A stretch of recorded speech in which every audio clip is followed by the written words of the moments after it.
This is Scott Kaplan and Crew Tonight. The very best from today's Scott Kaplan and Crew show on the mightier 1090 AM ESPN Radio. SoCal Sports Talk. Here's Scott Kaplan, Alex Padilla, and John Browner.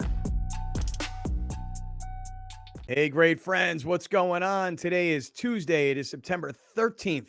This is Kaplan and Crew with Grande and the Brown Man coming to you from the 7 Mile Casino Studios, 7milecasino.com. Oh, man, where do we start? Monday Night Football. What a result, right? I mean, what an amazing game. You assume going into this game that the Denver Broncos have gotten Russell Wilson. They're the better team. People talk about the Seattle Seahawks like this is a complete rebuild. I've heard people say the Seattle Seahawks might be the worst team in the NFL this year. But the one thing they've got, actually, you know what, the two things they've got a coach that has always been able to convince players to compete internally and against the other teams. Obviously, it's always been Pete Carroll's theme is competition, number one. And number two, they've got a crowd that creates a real home field advantage. And that crowd last night, I got to give them credit. For everybody that's not a Seahawks fan that thinks, well, he won a Super Bowl, he took you to a second Super Bowl, he's probably been the best quarterback in the history of your organization. When he comes home, you cheer for him. Hey, thank you so much, Russ. Thank you so much for all you did for us. Nonsense. Nonsense. Not only is he playing for another team on the opening game of the season, but he forced his way out and he badmouthed the organization. And when he comes back, you boo him. You may love him historically, but for tonight, you boo him. And I loved the way the Seahawks fans created that home field advantage. And we'll obviously talk about the decision at the end of the game for Nathaniel Hackett, a rookie head coach in his first game, making a decision. We traded for this guy. We gave up a ton to get him. He's making a fortune. He's our franchise. And I'd rather take the ball from my quarterback and try a field goal with a kicker that is a 1 in 1,000 chance to make that kick. So we'll get to that story, obviously. And while we're talking about Seattle, the Padres are in Seattle for a 2-game series. And this is it, guys. I mean, this really does start the stretch towards the end of the season, the final 20-ish games or so, and what the Padres are going to do to ultimately try, I say try because it ain't no guarantee, make the postseason. So we've got, those are the two big stories as I see it. Although earlier today, this story about the Phoenix Suns owner, Robert Sarver, being suspended and fined. I suppose if you care about that story, maybe because there's a local connection, because Sarver is the owner of Torrey Pines Bank, and he was a San Diegan before he left to go to Phoenix. So those are the two big stories. What happened on Monday Night Football, what the Padres are going to do. The Sarver story, maybe, I don't think as much, but let's see what everybody else has to say. Grande, Brown Man, good afternoon. How we feeling today, fellas? What do you say, Alex? I'm feeling fantastic. I don't think there's anything better when it comes to football. When your team wins, you win your fantasy matchups, and on Monday night, you got no players playing, and your team's not playing, and you go to a bar with fans of those teams, and you're just a neutral observer. There's nothing better, dude. Like, the Vikings kicked the Packers' ass. My fantasy matchups were completely done. I had nothing to worry about as far as players go. I go to a bar with a bunch of friends who are Broncos and Seahawks fan. I had the time of my life. The time of my life to watch a game that was so close and so unexpected. That, I'm telling you, it happens very rarely, that my situation yesterday, because you always have someone playing if you're in 2 leagues, 3 leagues. But my goodness, man, I had a blast last night at a bar here in North Park with my friends just because I got to watch the game and didn't care what happened. Like, I did not care what happened whatsoever. And it was just amazing to see a first-time head coach get completely worked by in my opinion, one of the best coaches in the NFL. Because that's what it came down. It came down to coaching yesterday. You can talk to me about Russell Wilson. You talk to me about Geno Smith. No, dude. It came down to coaching yesterday. Nathaniel Hackett looked completely out of his league. Just not ready yesterday. It was awesome. It was awesome. Where'd you go last night? There's a new bar in North Park called Fair Play, which is becoming my home bar. They're a Manchester United bar, which is hello already. And they got tons of TVs, and it's like 2 blocks from my house. Nice. So I walked over there. Yeah, it's great. That's the beauty of living in a place like North Park, that urban situation where you walk from your Mhm. condo a couple blocks down the street. That's the way it used to be, man. It's a long Walk time in there, ago. dude. Got my neighbor Tom and his wife, who are hardcore Aztec fans, who I see every single morning walking our dog. It's just like the urban lifestyle to the max, dude. Like you walk in there, you know everybody because we all have dogs. We all say what's up. Yeah, Yeah. really fun. I used to when I lived in New York City, and this is going back a long time ago, but that's what it was like. Like Sunday afternoons, you knew everybody would be in the same bar watching games. Even now, I mean, I know I don't like live in the city like you guys do in North Park, but just being here in Cardiff, I mean, I'm on foot or on my e-bike more than I'm using my car.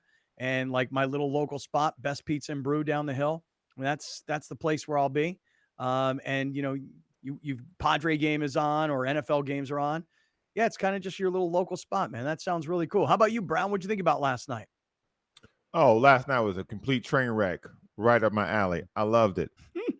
I told y'all, the Broncos will finish fourth in that division, and that just kind of proved my point. Nathaniel Hackett's not ready, and Russell Wilson's still not man enough to tell the coach, "Hey, man, sit down. I got this."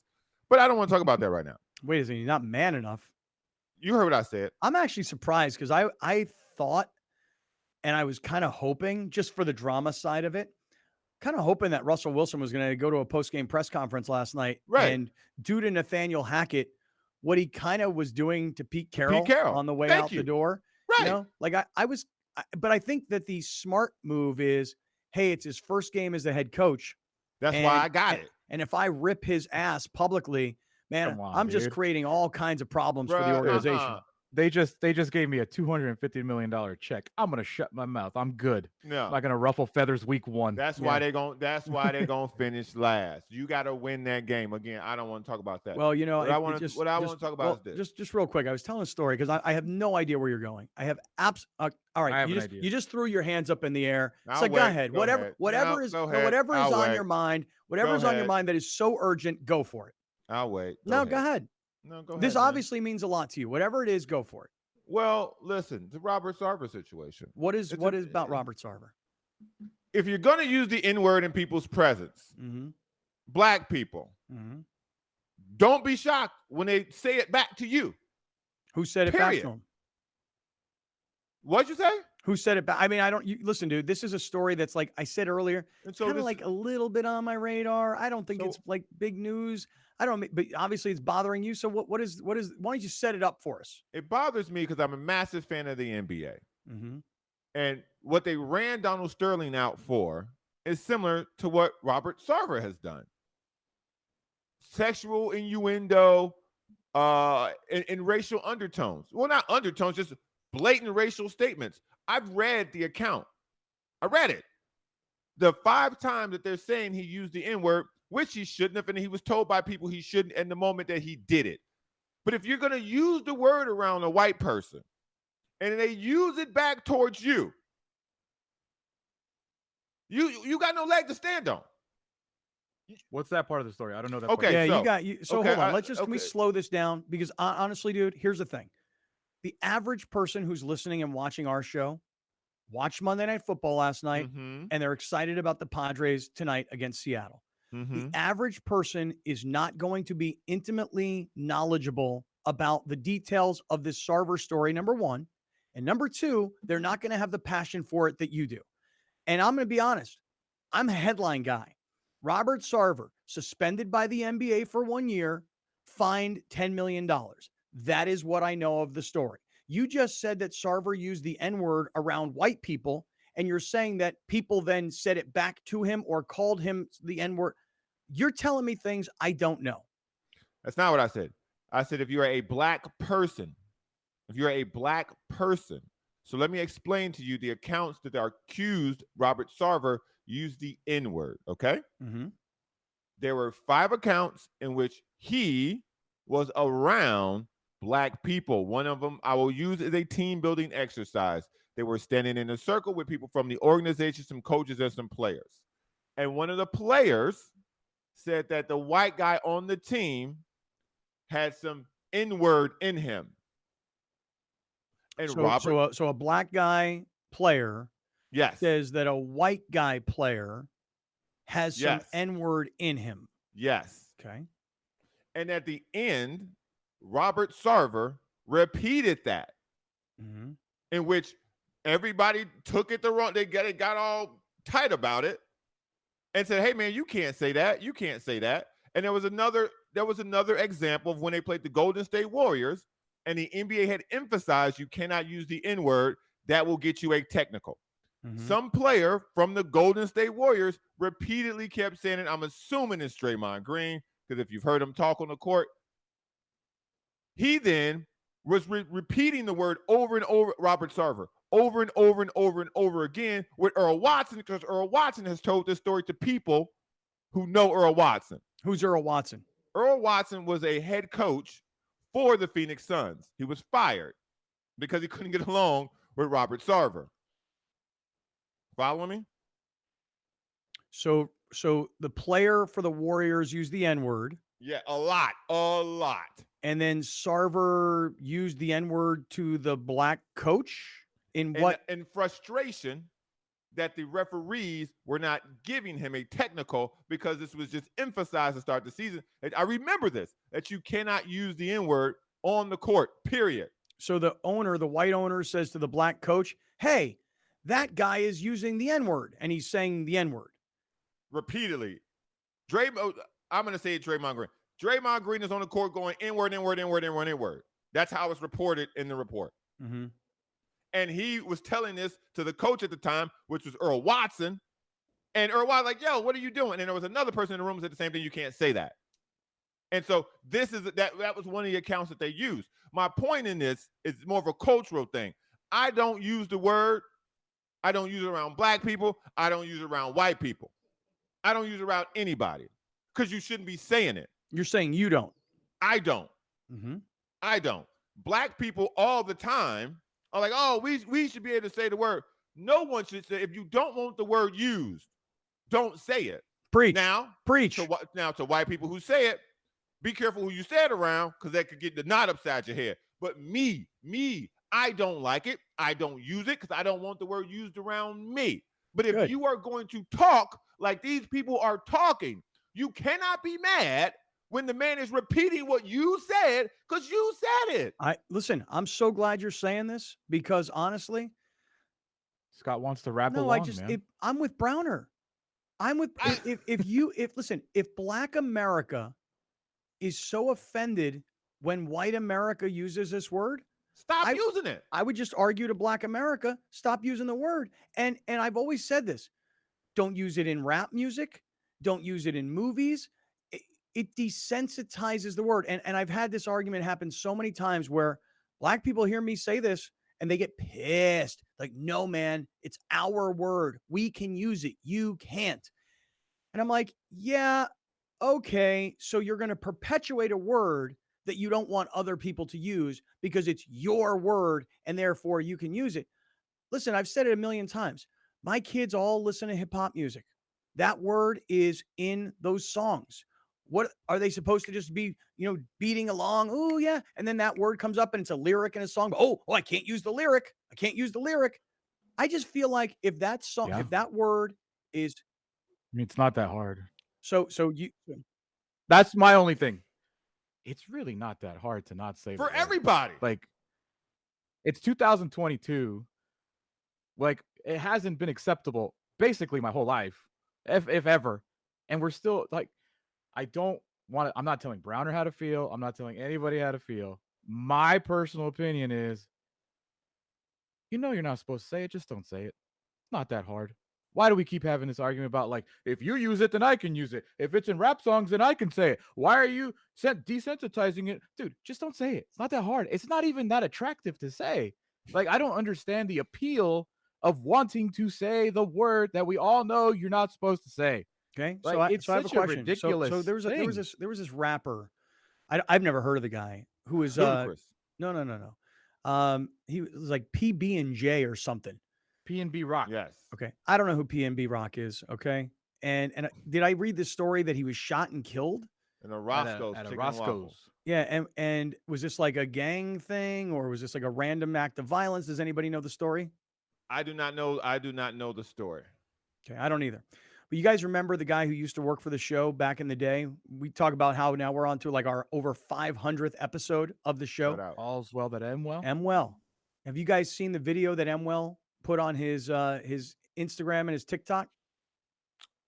That dude posts a lot now. Okay, no, so Well, so here's Well. Shout out to you, M. He's got this red hair and he's doing his thing. He's at these like rapper events and he gets these interviews. And I give him a ton of credit, man. The kid's out there hustling. Well, he got caught up to this guy, PNB. Is that his name? PNB Rocks? Yes. Mm-hmm. And he's doing this interview. And the first word out of PNB's mouth is the N-word. First word, Mm-hmm. And to him, in his world, that's a word he wants to use. It has impact. It means something to him. So he uses it. And I saw Well post it because he was posting, hey, I love this guy. I can't believe this guy was shot and killed. And so, Browner, I'm with you. I just don't think if this one word is so utterly offensive to everybody, then nobody should use it. The only time that you should be able to use the word is in a historical context when you are, per se, in a movie explaining slavery or the Civil War or the Civil Rights Movement. Things of that nature, you should be able to use it in a historical context to explain the time period in which the story is being explained. How about Pulp Fiction? How about Pulp Fiction, the Bonnie scene where Samuel L. Jackson pulls into Quentin Tarantino's house and he says, hey, is there a sign in front of my house that says dead N-word storage? Quentin Tarantino loves writing that word in his movies. I think he gets off on it. Okay. He puts it in every movie. It's in all his movies. And doesn't he say it in almost all his movies? He does say. Yeah. How about in the Dave Chappelle show? One of my I think one of the funniest bits ever is the blind white Bigsby. supremacist. Right. So it's a black guy who's a KKK member, but he's blind and he doesn't know he's black. And these white kids are in a Mustang convertible at a red light and they're playing some hip hop music. And the one kid has on like a visor hat and it's turned off to the side. And the black blind supremacist who doesn't even know he's black tells these white kids, hey, turn down that crap, you bunch of N-words. And the white kids are all like, hell yeah, dog. He called us the N-word. Like, so I where's the passion though today, Browner, for this Robert Sarver story is what? That if you are going to travel in those circles of language, do not be surprised when people around you that you're saying these words too openly repeat those words back to you. Now, Robert Sarver has been a terrible NBA owner for a very long time. And I mean a very long time. People have had problems with him going back more than what's in this report. So I don't think he should be an owner, period. But if your main complaint about him is this, then there's a lot of people who should be addressed in this situation. I always address black people when it comes to this because we have to police ourselves in this situation, because if we don't want the word said, it has to start with us telling people, get it out of here. Like Alex said, the word, you shouldn't have been able to use the word his whole life. That is included in Scott's life too, and Scott's 70. So at this point, come on, man. Well, I think there's like a lot of. I think with Sarver, it's like I think with Sarver though, it's not just that he used the N-word 5 times. It's a lot of stuff. stuff. He's a creep. It's like he's a creep. He's inappropriate. He seems like an old dude, that like probably has a nickname. He probably has people call him like Uncle Rob. Like he's got that nickname. He just sounds like a creep. Well, there's a lot in that story. The thing is, but you know what's amazing to me about that story, and it's my passion for the story is this. So if you're the NBA and you've kind of always been, I'll say, on the right side of this kind of thing. Yes. Yeah. If you've always been on the right side of this kind of stuff, you've suspended him and said, we won't tolerate that. But like in the NFL. But you will. But you are. Because suspension is not a expulsion. Right. But you will tolerate that. Yeah, but we're making an example. Whereas in the NFL, you look at Daniel Snyder of the Commanders, and the NFL is like, yeah, he's our guy. Here's my thing, and I think we all agree on this. If there was audio or video of any of this, Cooked. he would not be the owner of the Suns right It'd now. be a totally different story. And that's where I find hypocrisy in everything that leagues and when it comes to players, when it comes to anything. If there was any video of anything with Deshaun Watson, with Robert Sarver, with anything, this would go away so quickly. Right, because when you think about Ray Rice, that guy got a 6-game suspension, or it was a 2-game suspension. Yeah. And then the video showed up of him hitting his fiance at the time and dragging her off an elevator. And that turned into him never playing in the NFL again. Was Donald Sterling not a racist for 50 years, but until freaking V. Stiviano, Kakua or V. Stiviano, whoever recorded him, until she did it, no one did anything. Oh, man. She deep throated that man in a level no one will ever understand.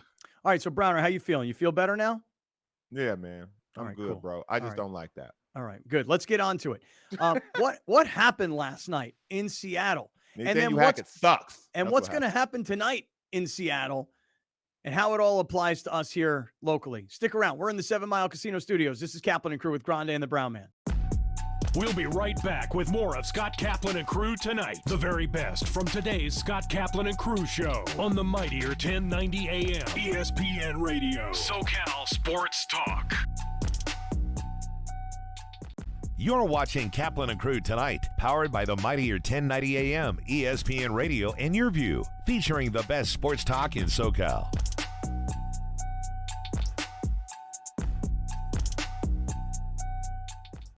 Dominating the SoCal radio airwaves for over 20 years. Join Scott Kaplan, Alex Padilla, and John Browner for Kaplan and Crew every Monday through Friday, 3 to 6 p.m. only on the mightier 1090 ESPN Radio, SoCal Sports Talk, and the mightier1090.com.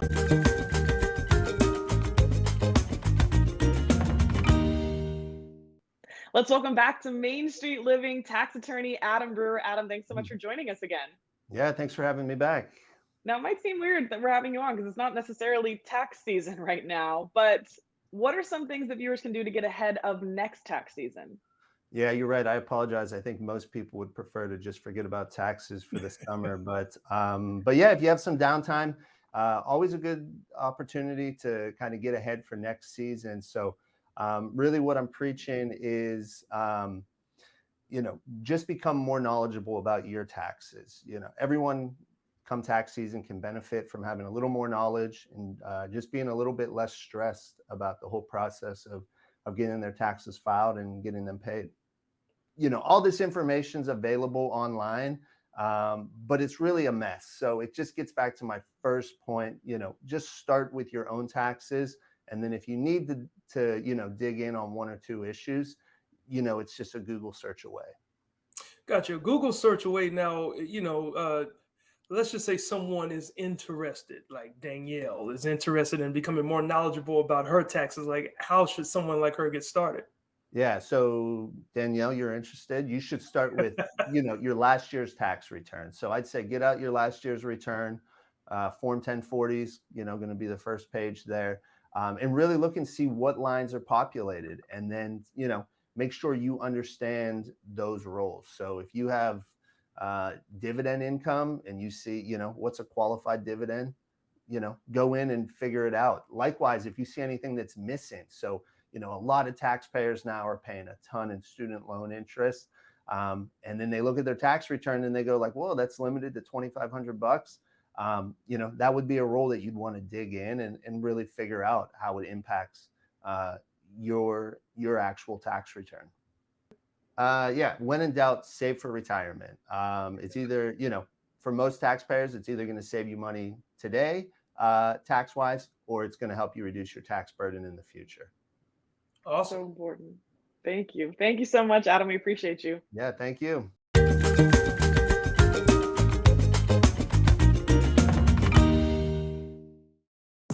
Welcome back. This is Scott Kaplan and Crew tonight. The very best from today's Scott Kaplan and Crew show on the mightier 1090 AM ESPN Radio, SoCal Sports Talk. Here's Scott Kaplan, John Browner, and Alex Padilla.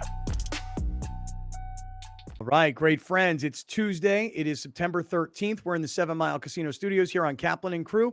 If you're listening on 1090, if you're watching on YouTube, if you're listening on any of the audio podcast platforms, if you're going to catch up to us tonight on television on Channel 4 San Diego, that's our home base. The first hour of today's show, the first two segments have gone kind of completely off the rails, which, by the way, I like that. I'm in on that. I'm in on unpredictable.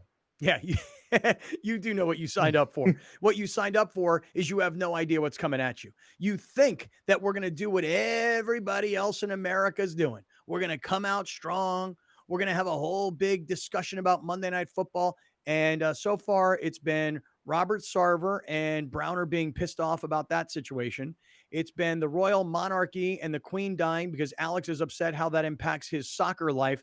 And now, finally, 3 segments in, I would love to talk about Monday Night Football and what happened last night, because unlike a normal Monday Night Football game, like, for example, Thursday Night Football, Chiefs-Chargers, good football game. That's it. Just a good football game. Here's one quarterback, Justin Herbert, who's supposed to be like the up-and-coming star of the league. And here's Patrick Mahomes, who's already won a Super Bowl, and he's already been to a second. And here's the Chiefs, who are one of the odds-on favorites to win. And these are 2 division rivals. And here's an old veteran coach, and here's a young guy. Like, that's just a football game. Last night's game was more than a football game.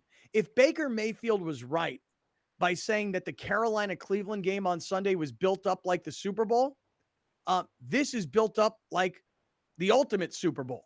Russell Wilson, for all of his years and the championship that he won with Pete Carroll in Seattle and building that franchise and that fan base, goes back to Seattle in his first game wearing a Denver Broncos uniform, armed and dangerous with his new big fat contract and expectations that perhaps the Broncos could be a team that could shock the AFC. And on the other side, 70-year-old Pete Carroll, perhaps coaching the worst team in the NFL, a complete rebuild. Geno Smith, where the hell's he been for the last 8 years? There was more to this game than just a regular Monday Night Football game. Not to mention the Joe Buck, Troy Aikman first broadcast on ESPN. I personally still like the Manning cast more, but last night was more than just a football game because of all the storylines. And then for the game itself to actually live up to the hype and to have not just this completely shocking ending to the game, but the final result of the game. I will tell you guys, man, I know it's only week 1 of the NFL football season, but week 1 has already shown America why we all love this league. In baseball, you follow the Padres, you follow the Dodgers. In basketball, you follow the Lakers or you follow the Bulls. But in football, you follow seemingly the entire league. Fellas, I'll start off with this. What did you think? Let's go backwards. What did you think about the way it ended? About the decision to kick or attempt a 64-yard field goal rather than giving the ball to the guy where all your money's invested? You win or lose. You live or die with your franchise quarterback, which is why you went out and got a franchise quarterback and then paid him all that money. Why, in goodness name, would a rookie head coach on the road with all of that drama, why would he put a game on the foot of a kicker from 64 yards? 47 yards, I get it. 55 yards, I get it. 64 yards is a 1 in a million shot. And by the way, he had the distance for it, but it's so far away, the accuracy is the problem. Why would you give it to Brandon McManus rather than Russell Wilson? Here's how I know you're in over your head. When you have a bar full of people who have had libations and everybody is throwing out ideas on what to do at 4th and 5 with 1 minute and 10 seconds left, and not one person said, run the clock down to 20 seconds, call a timeout, and kick a field goal. Not one person in that bar knew what the hell Nathaniel Hackett decided. That's how I know you're in over your head. And that moment, that's how I know you froze. You can spin it and tell me that was the plan all along. Russell Wilson could come on here and say, we asked McManus before the game, what's your mark? And he said 46 on the left. Whatever. Lie to me all you want. When that is the case, not one person on social media, on television, in a bar, nobody was like, 4th and 5, $235 million quarterback, 3 timeouts.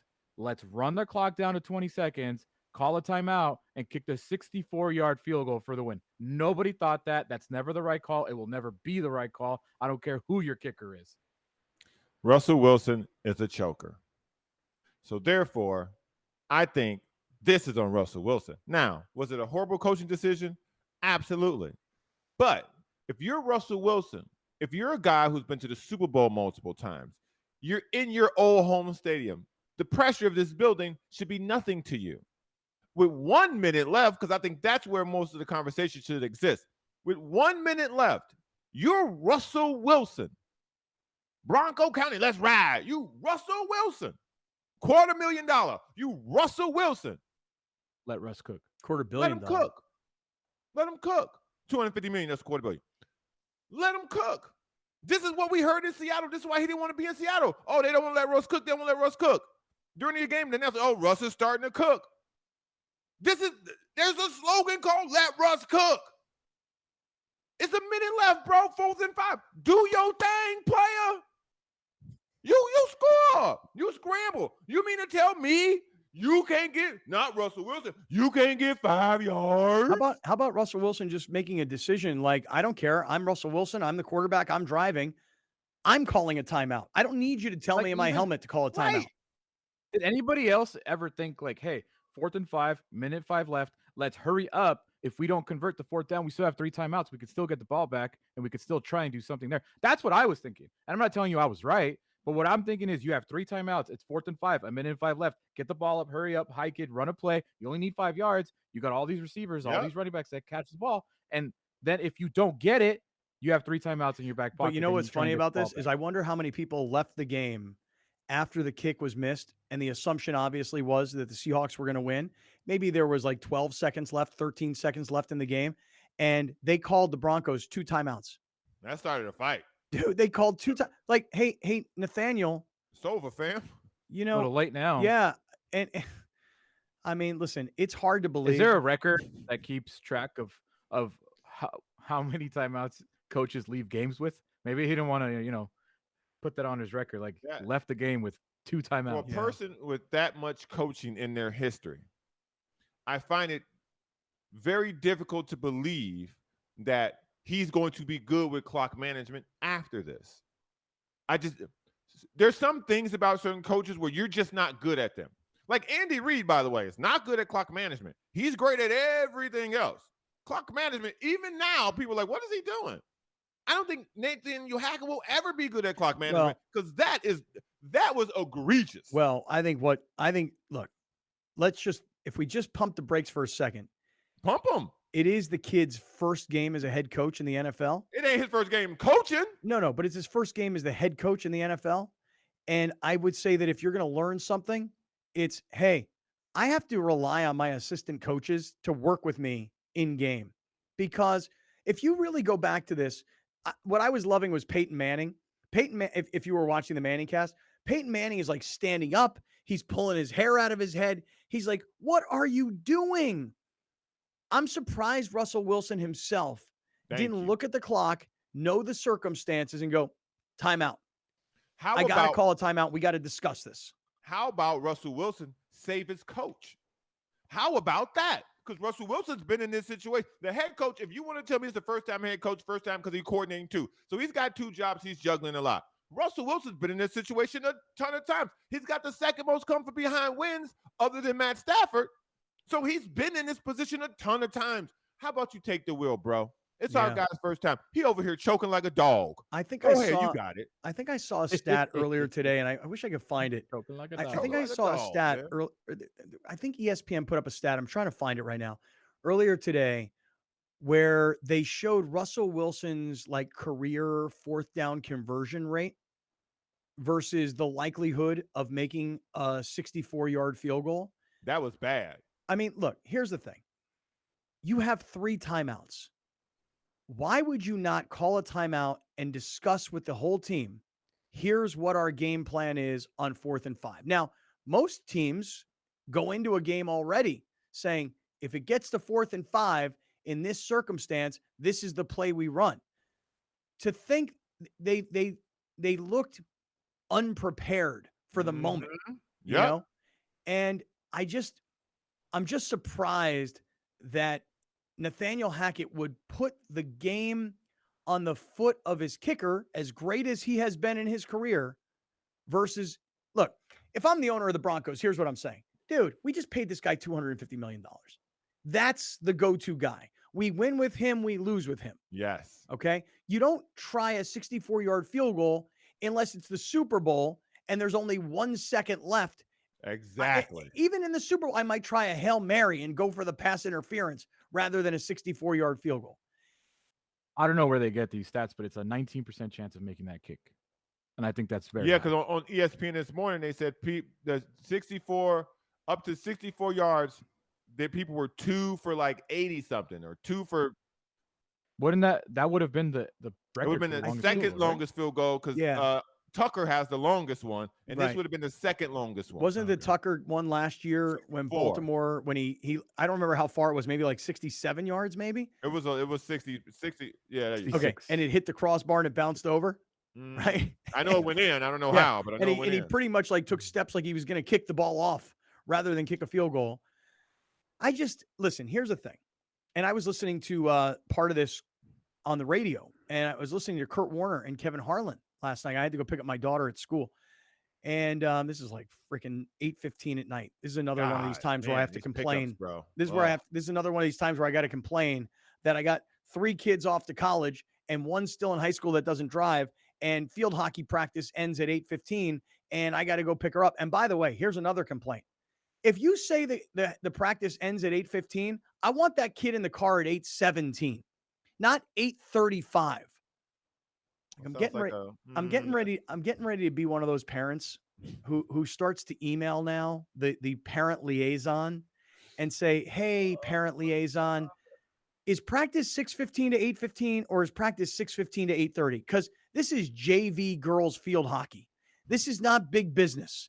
They're not making no money because of this. Can we please no scouts out here. Can we get the girls off the field and get them home so they can get to their homework? We can feed them dinner and we can end our days. Seriously. Okay. I'm off that tangent. Go off. Go off, Thank King. you. Go Do off. your thing, King. This your section. Today. This your segment right here. Go off, King. Don't call me King, because when you call Let's me go. King, it My makes me bad. think you want something, like my daughter Jaden, who's down in New Orleans. You get Hey, them tickets King. yet? Hey, King. This morning, Tuesday morning. Hey, King. Any word bet on you those tried. tickets yet, King? Yo, you get me those Saints Bucks tickets yet, King? I wrote back, nope. That's great. Good for you. Nope. Good for you. My girlfriend said to me last night, You should be like, nope, Blaine Browner. Rachel said to me, she said to me, Browner Rachel said to me, no. how much time and energy are you going to put this week into getting her these tickets? None. And I went, 0. Thank you. 0, man. Okay. Let that boyfriend get them tickets, man. No, bruh. IMG No. Academy, That's get it. right. Let that Yeah. boyfriend get them tickets. Yep. All right, Game Time app. Go sit in the roof, dog. Yeah. So let me go back to this Monday Night Football game. So, look, I don't care if you're a first-time head coach or if you're Bill Belichick. You know that the likelihood of making a 64-yard field goal, Alex, you said they came up with this number 20%, and you said it 19. sounds kind of high, 19%. Yeah. That sounds high to me too.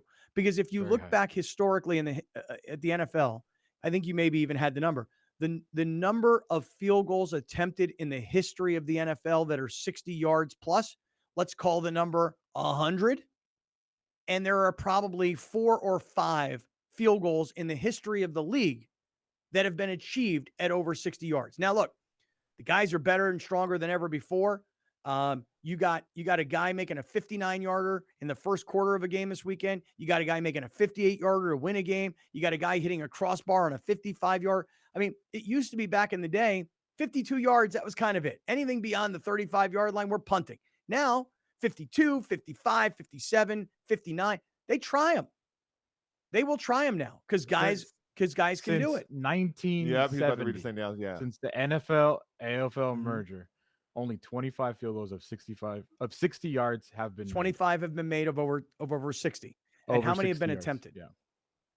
I'm looking Because if the number is 19%, that means that there's actual stats on this, which means that there's probably been 150 attempted.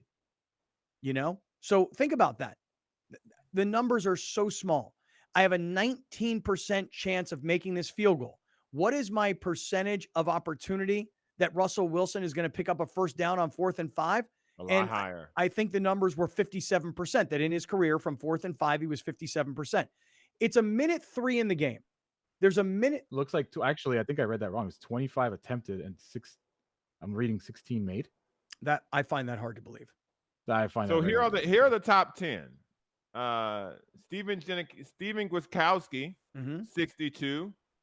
Let me see. Matt Bryant, 62.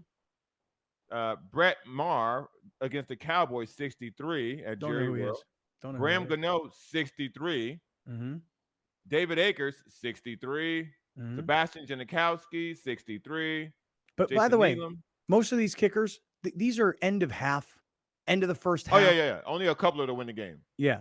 So, look, Denver ran off 40 seconds before they even tried the kick. So you have 3 timeouts. You have a minute to go in the game. And rather than calling a timeout and going, let's just think about this. Let's slow things down here for a second and let's think about this. Rather than doing that, they send out the field goal unit to try something.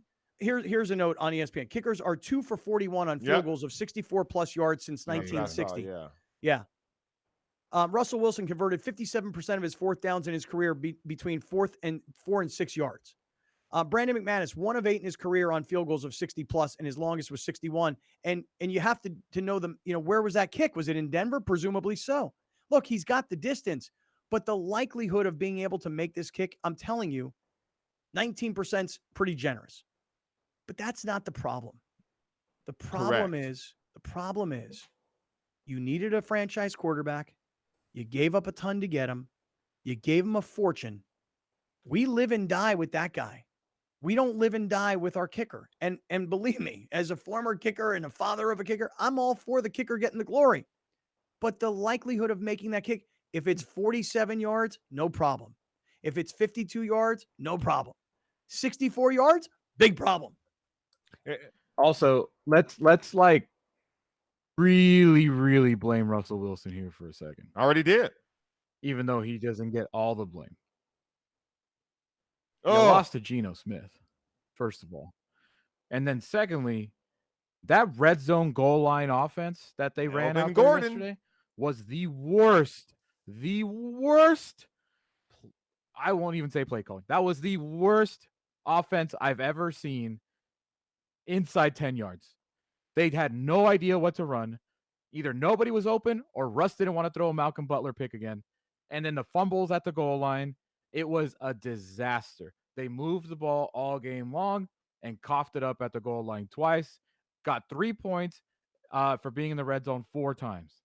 That is inexcusable at the hands of the quarterback and the offensive coordinator, who I believe is also in the What did you say the number? They were inside the red zone how many times? 4 times. And they came away with 3 points. How many? 3 points. Unbelievable. Like that. So I understand that we are focusing on the decision because that is obviously the highlighted part of the game. But this game was lost multiple times by the Broncos yesterday. I know. And by Russell Wilson and by Melvin Gordon, who the hell gives Melvin Gordon the ball in 2022 at the goal line? Have you not watched film? I wouldn't say that because you have to give Seattle's defense credit for making those plays. Like they knocked those balls out. This wasn't a situation where they were just dropping the ball. They weren't bumping into each other. Seattle's defense made plays at the goal line. Like they get paid too. So to me, I took my hat off to Seattle for making a stand on those stops more than I blame the Broncos for having inept offense at that point in the game. I'm more looking at that last minute and going, where is Russell Wilson? This is why we got you. Geno Smith was great in the first half. He was terrible in the second half. I don't think Seattle scored in the second half, did they? No, because he was terrible. He ran out of gas. They got so cocky with Geno, and they completely shifted their game plan from quick outs, boom, boom, quick in the first half to like, let's let Geno sit back there and let Bradley Chubb eat his ass. It's just like, come on, man. I didn't know. They started playing Geno like he was Russell Wilson. And I was like, what are you doing? Like, stick to the game plan. All right, well, let's do this because Geno was taking some big licks in that second half too, man. There's huge hits. There's more to this, and then by the way, there's what Russ was wearing, which is cute when you win, and it ain't so cute when you lose. There's the Peyton Manning part of this where Peyton Manning is on while this is all happening. I also want to hear like the post-game stuff because this is so fascinating to me. But just to bring it home and to also turn it into what is a big story brewing here in town, the Padres are in Seattle to play the Mariners right across the street. Juan Soto was spotted at the game. Pretty amazing to me that he's just out in the stands. You know, that a star player of his caliber can just kind of walk around, and most people are like, I don't know who that is. Well, that's the way I felt about it. We'll get to that part of the story coming up, and let's start to transition into the Padres and the Mariners because this is it, man. We are down to the home stretch. We'll get there. Coming right back. We're in the 7 Mile Casino Studios. This is Kaplan and Crew with Grande and the Brown Man, and we are on fire on a Tuesday. Hunger is a year-round problem. The San Diego Food Bank and our North County Food Bank chapter provide food assistance at locations throughout the county. We need your help. Host a food drive, volunteer, or donate online. Thank you for making a difference. You're watching Kaplan and Crew tonight, powered by the mightier 1090 AM, ESPN Radio, and Your View, featuring the best sports talk in SoCal.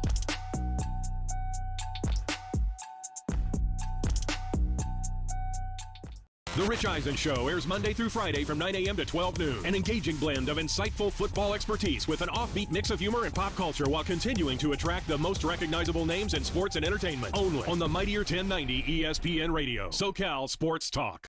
I'm tax attorney Adam Brewer.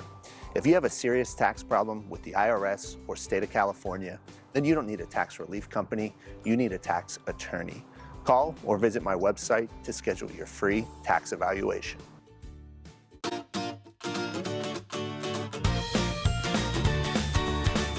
Please welcome 4 of the 5 San Diego County Teachers of the Year from the 2021-2022 school year. From Central Elementary School, Laura Reyes. From Westville High School, Tiffany George. From San Jose Elementary School, Jacqueline Jordan. And from St. Joe Chavez Middle School, Zar Sanders. Teachers, please deliver the pitch. San Diego County Teachers of the Year with their honorary pitch.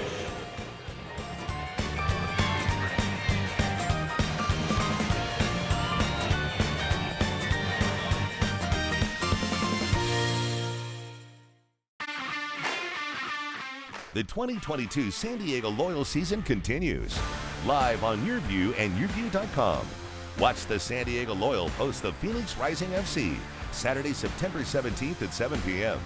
Come join us at Torero Stadium and support the San Diego Loyal as they continue their bid for the 2022 USL Championship. Tickets are available. San Diego Loyal versus the Phoenix Rising FC Saturday, September 17th on Your View.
I'm tax attorney Adam Brewer.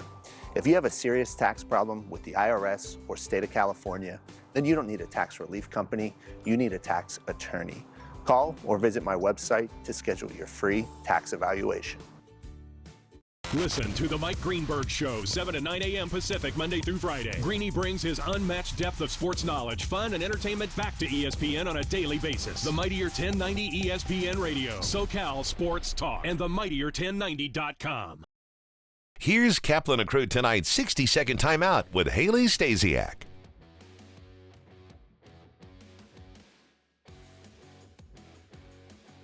Let's go ahead and take a look at your San Diego Padres baseball updates. The Padres dropped their series with the Dodgers on Sunday after an 11-2 loss. It is the 8th straight series loss to the Dodgers dating back to June 2021 and their 5th straight series loss this year.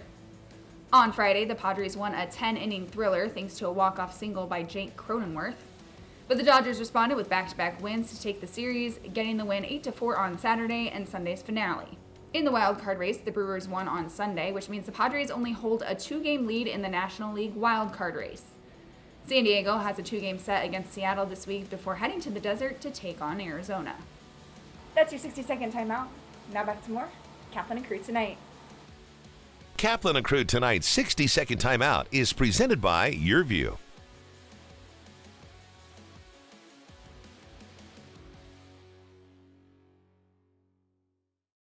You're watching Kaplan and Crew Tonight, powered by the mightier 1090 AM, ESPN Radio, and YourView, featuring the best sports talk in SoCal.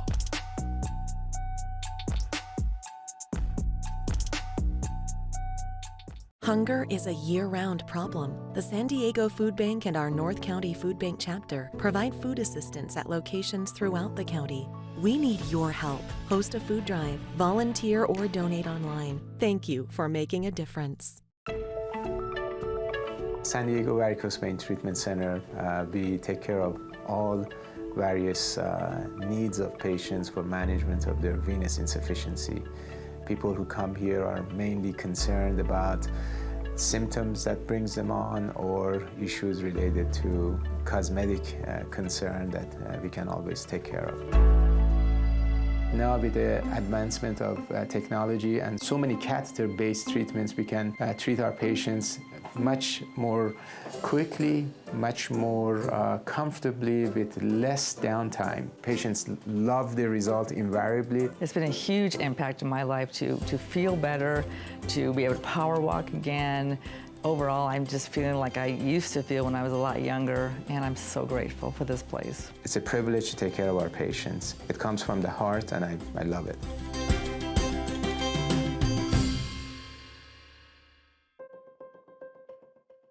Joining me now is Paco Franco, Medicare Benefits Consultant with Clever Care. Thank you so much for joining us, Paco. Thank you so much, Erica. I really appreciate it. First off, we hear that Clever Care is a health plan customized for growing diverse populations. Can you tell us more about that?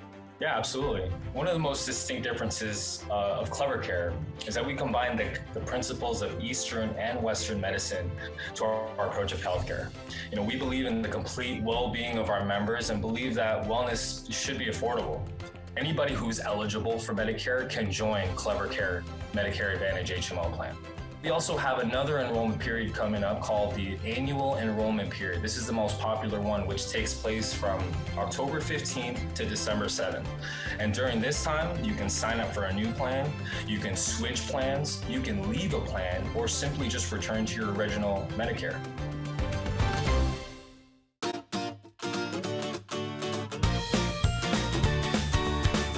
Please welcome 4 of the 5 San Diego County Teachers of the Year from the 2021-2022 school year. From Central Elementary School, Laura Reyes. From Westville High School, Tiffany Jokers. From San Jose Elementary School, Jacqueline Jorge.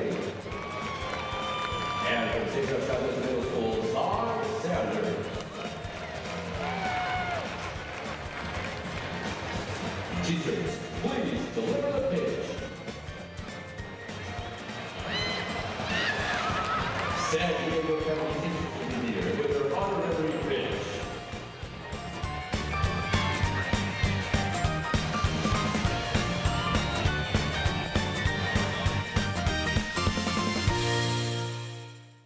PNC Bank specializes in a full suite of financial services, from retail banking to mortgage to corporate banking. So while PNC Bank is a full-service financial institution, we view ourselves more than that, and that really is how we care and give back to our community. Surf Soccer has been around for over 30 years. We're based here in San Diego, but we are the premier national youth sports brand in soccer. Our mission is to create experiences and opportunities for kids, but we also do it through our events where we really help kids chase their dreams. There are a lot of kids in San Diego Diego that have incredible levels of talent, but they can't afford to play on a team like Surf. And so a lot of our sponsorship dollars go back into scholarships. PNC is literally one of the only people we've ever allowed to be in here as a sponsor because we know how committed they truly are to the community and how committed they truly are to kids. We continue to look forward to investing back into youth, arts, and especially the military here. I mean, San Diego is a military town, and we are giant supporters of the men and women that fight for our freedom.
So Southwestern College, the name of the mariachi is Mariachi Garibaldi, is the performing group that we have. We've actually had as many as 4 different ensembles, so 4 different classes, beginning, intermediate, advanced.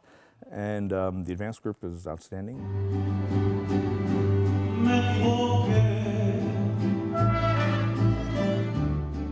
We got that associate's degree in music with a mariachi specialization approved in 2004. And that was the first in the world anywhere. It's not a degree in mariachi music, it's a degree in music with a specialization in mariachi.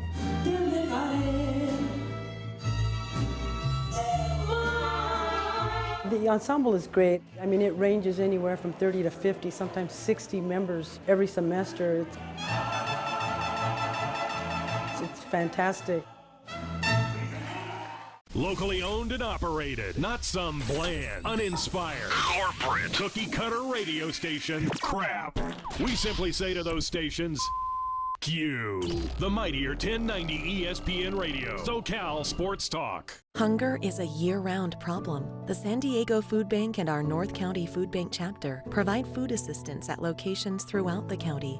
We need your help. Host a food drive, volunteer, or donate online. Thank you for making a difference. Hunger is a year-round problem. The San Diego Food Bank and our North County Food Bank chapter provide food assistance at locations throughout the county. We need your help. Host a food drive, volunteer, or donate online. Thank you for making a difference.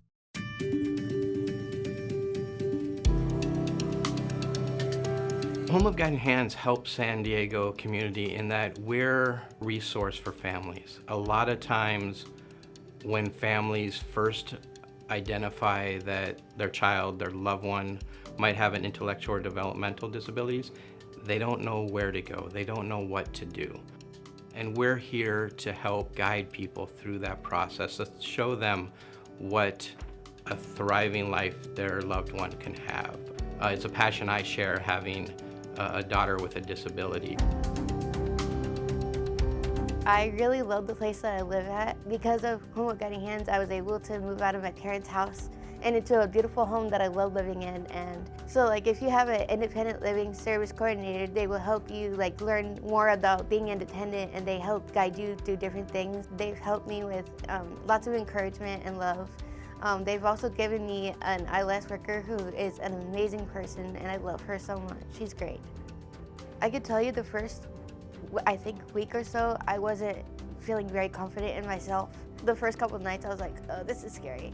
But I look back on it now and I'm like, this is so easy. Main Street Living celebrates diverse abilities in partnership with Home of Guiding Hands, supporting the special needs community for over 55 years. Thank you for joining us Sports. Catch Scott Kaplan and crew tonight from 7 to 8 p.m. Pacific, every Monday through Friday. The very best from today's Scott Kaplan and crew show on the mightier 1090 AM. ESPN Radio, SoCal Sports Talk.